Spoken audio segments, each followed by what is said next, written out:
Hello friends, welcome to my YouTube channel Kiran Pankaj. Today my topic is human digestive system and how it's work. Let's start.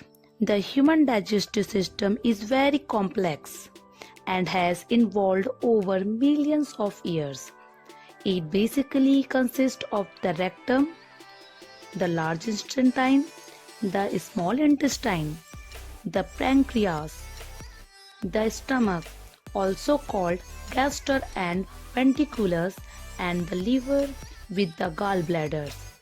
The esophagus is also part of this system, as well as various salivary glands near the mouth.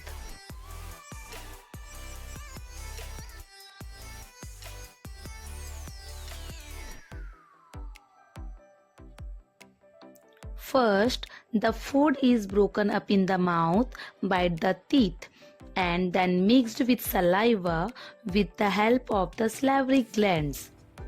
Saliva contains a digestive enzymes called amylase that already begins to digest carbohydrates in the mouth. It splits carbohydrates into smaller units.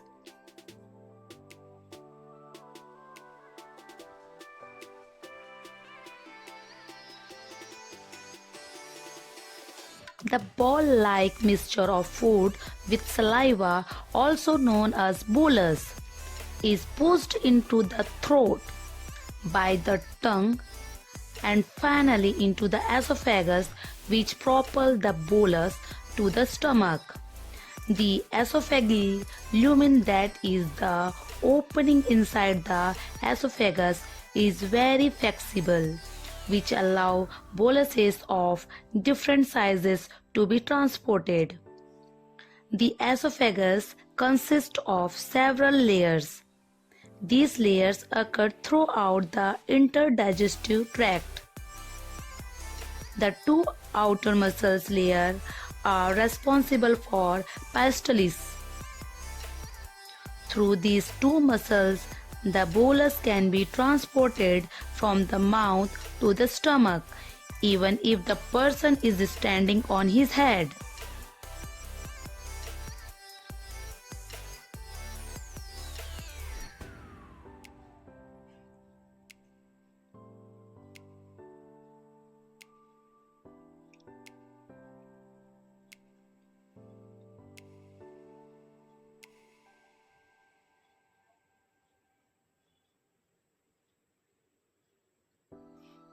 The stomach is often divided into 6 areas. The stomach is composed of a similar structure of the esophagus. It has a longitudinal muscles layer on the outside. Underneath, we can find circular muscles fibers. In addition to these, there is an oblique muscles layer overlaying the mucosa. On the inside, there are ridges that allow the stomach to enlarge when food is consumed. The stomach wall contains gastric glands. They produce mucus, which is able to protect the stomach wall from the secreted gastric acid. Gastric acid is produced by simply smelling or chewing food, but also spices, and the stretching of the stomach causes the secretion, that is, the release of gastric acid. About 1 or 2 liters of gastric juice are produced per day. Since the esophagus does not have a protective mucus layer like the stomach and esophagus are separated by a sphincter. It relaxes when a bolus is pushed from the esophagus into the stomach and then contracts to prevent acid and food from going back up. Gastric juice consists, among other things, of hydrochloric acid, the enzymes pepsin, the intrinsic factor, and lipase for the digestion of fats.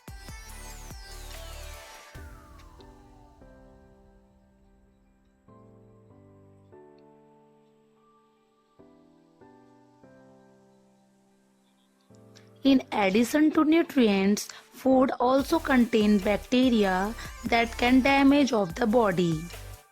The components of hydrochloric acids are able to destroy harmful bacteria.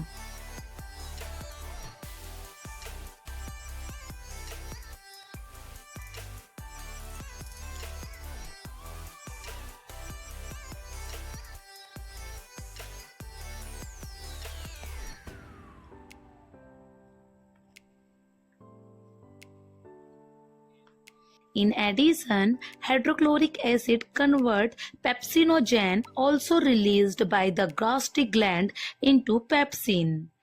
Pepsin is able to break down proteins in the stomach.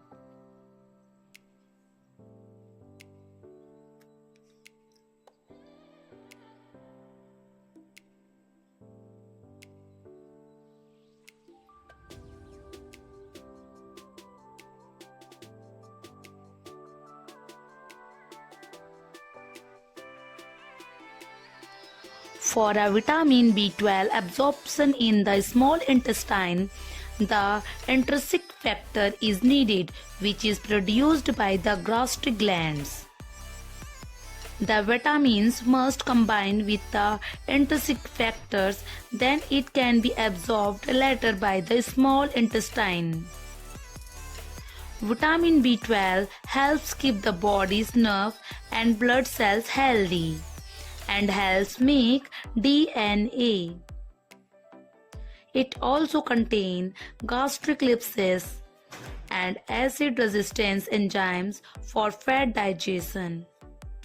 In the stomach, gastric lysis split triglycerides into a free fat acid and diglycerides, whereby only the free fatty acid can be absorbed by the body.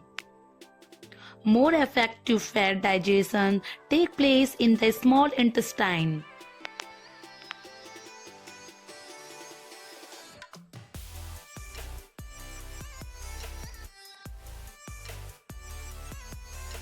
Through gastric juice and stomach movements which take place approximately every 20 seconds, the individual boluses are mixed to a semi-fluid masses of partly digested food, the so-called chyme.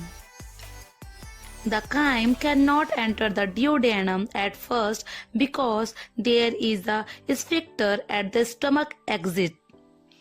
The pyloric sphincter resembles for the esophagus sphincter. The pyloric sphincter opens only a few millimeters, so that large pieces remain inside the stomach. In the first section of the small intestine, the duodenum, bile and the pancreatic secretion are mixed with the chyme via the ampulla of Peter. Pancreatic juice contains numerous digestive proenzymes and enzymes. In order for this to do their job, a higher pH value than that in the stomach is necessary. For this reason, pancreatic juice contains sodium hydrogen carbonate. Hydrogen carbonate is able to neutralize the acid in the chyme and thus produce the optimum pH value of 7 or 8.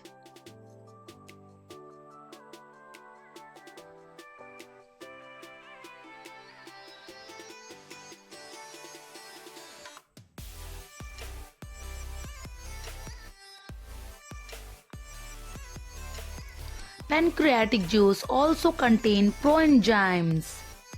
It is only through enterochins released by the duodenum wall that the proenzymes trypsinogenous and become trypsin, which can split proteins and activate other trypsinogens.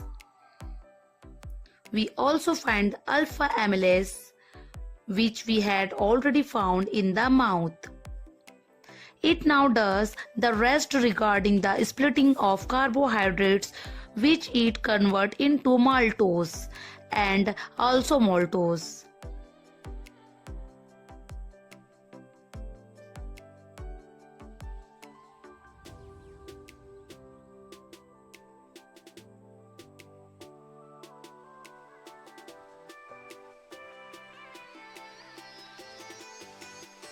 Furthermore, pancreatic ellipsis is able to split triglycerides into two free fatty acids.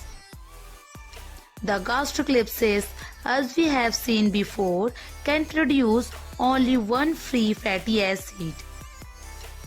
The pancreatic ellipsis can cleave triglycerides excellently because the bile breaking the fats down into tiny droplets. This is called emulsification. Numerous other enzymes are part of the pancreatic juice, but these will not be explained in details here.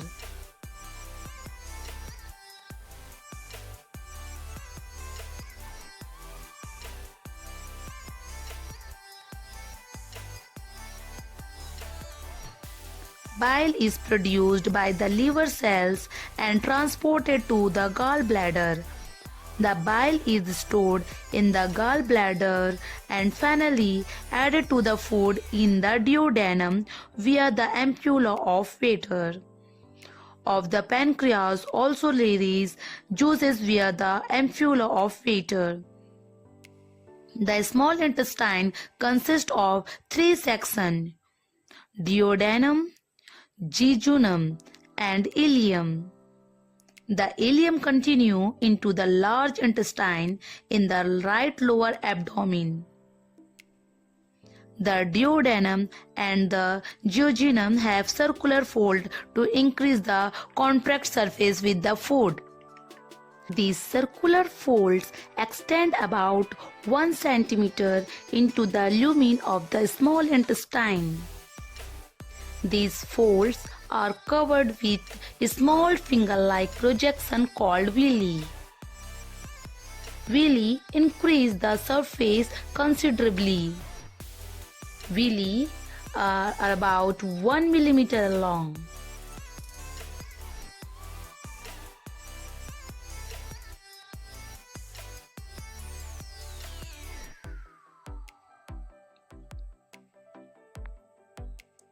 Each villis contain blood capillaries and lymphatic capillaries called the lacteal, which we will see later. The nutrients marked green here are absorbed by the villus and transferred to the blood capillaries.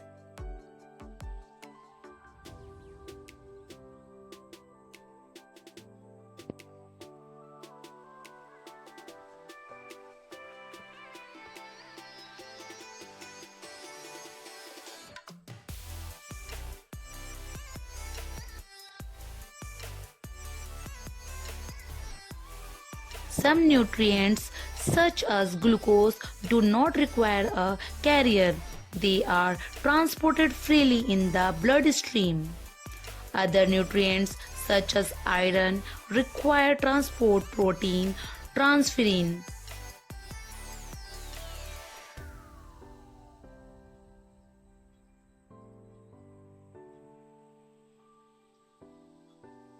Fats are transported by the chymolacra, which are lipoproteins. The triglycerides to be transported are virtually enclosed in the lipoprotein.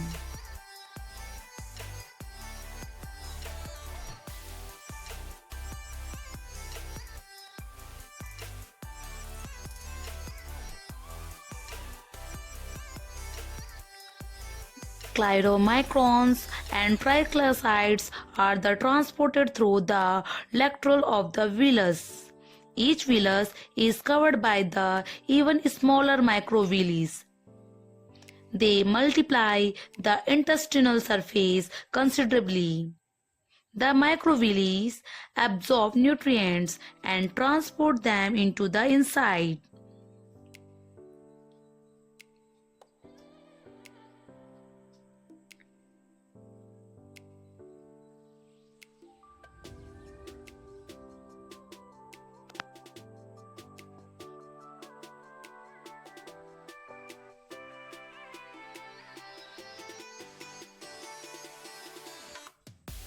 The last part of the small intestine is the ileum. It does not have, unlike the duodenum, and jejunum, circular folds. The ileum absorbs electrolytes such as calcium for building bones, hairs, and teeth. Trace elements such as zinc for sperm production and the immune system. Vitamins such as B12 for the formation and maturation of red blood cell. And remaining bile acid, which is transported back to the liver via the bloodstream.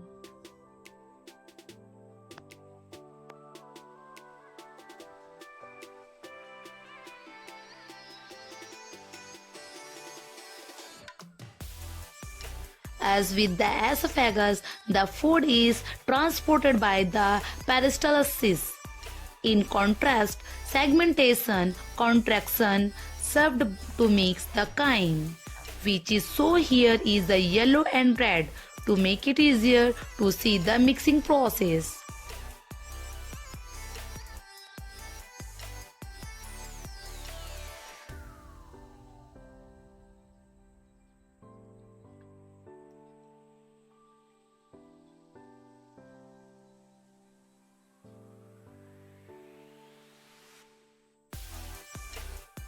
The large intestine is thicker than the small intestine.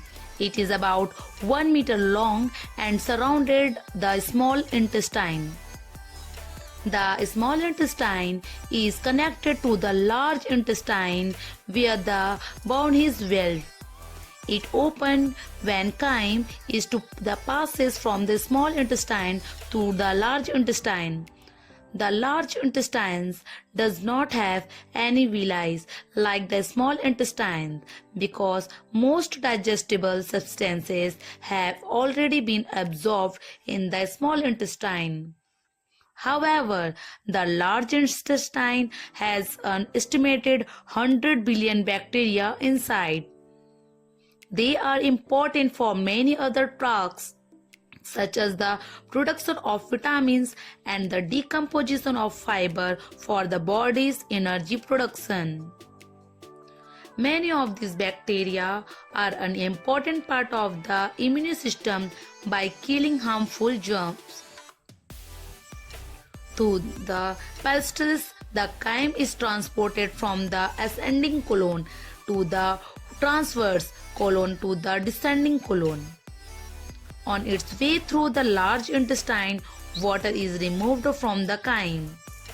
Furthermore, mucus is added for proper extraction of waste. Substance that cannot be absorbed through the small intestine or the large intestine remain in the rectum and are finally excreted through the anus. I hope you have understood this video and do like and subscribe me to watch such interesting video. Thank you for watching my video.